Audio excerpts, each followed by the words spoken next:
ఎంతమంది ఉన్నారు మీరు మీ ఆఫీస్లో? 10 మంది ఉన్నాం సార్. 10 మంది ఉన్నాం సార్. 10 మంది ఉన్నాం సార్. 10 మంది ఉన్నారు.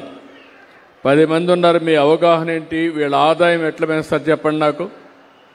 వీళ్ళ ఆదాయం పెంచాలి, దానికి ఏం చేస్తారు? ఎక్కువ రైతు సంబంధించినటువంటి రైతులే ఎక్కువ ఉన్నారు. అవగాహన వచ్చిందా, లేకుంటే తెల్లవారితో నేను వస్తున్నాను కాబట్టి 4 మాటలు నేర్చుకొని చిలక పలుకులు పలుకుతున్నావా? లేదు సార్, అవగాహన ఉంది సార్. ఏం చదువుకున్నావు నువ్వు? నేను హార్టికల్చర్ డిప్లొమా చేశాను సార్. హార్టికల్చర్ డిప్లొమా చేశాను సార్. ఓకే, హార్టికల్చర్ డిప్లొమా చేశావు. వీళ్ళ ఆదాయం పెంచాలంటే ఏం చేస్తే పెంచుతావు? సంవత్సరం ఎంత పెంచగలుగుతావు చెప్పు. ఇక్కడ ఎక్కువగా పామ్ ఆయిల్ ఉంది కాబట్టి సార్, ఆయిల్ పామ్ ఎక్కువగా సాగు చేస్తున్నారు సార్. ఓన్లీ ఆయిల్ పామ్ సాగు చేయడం వలన మనకు ఆయిల్ పామ్ ద్వారా ఆయిల్ పామ్ ద్వారా వచ్చే ఆదాయం మాత్రమే వస్తుంది సార్.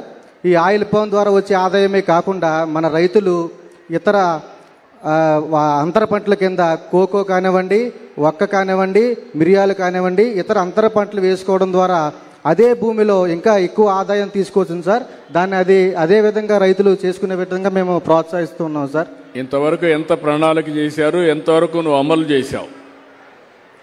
చేశావు? ఊరికే నాకు చెప్తున్నావు, ఉపన్యాసం చెప్తున్నావు?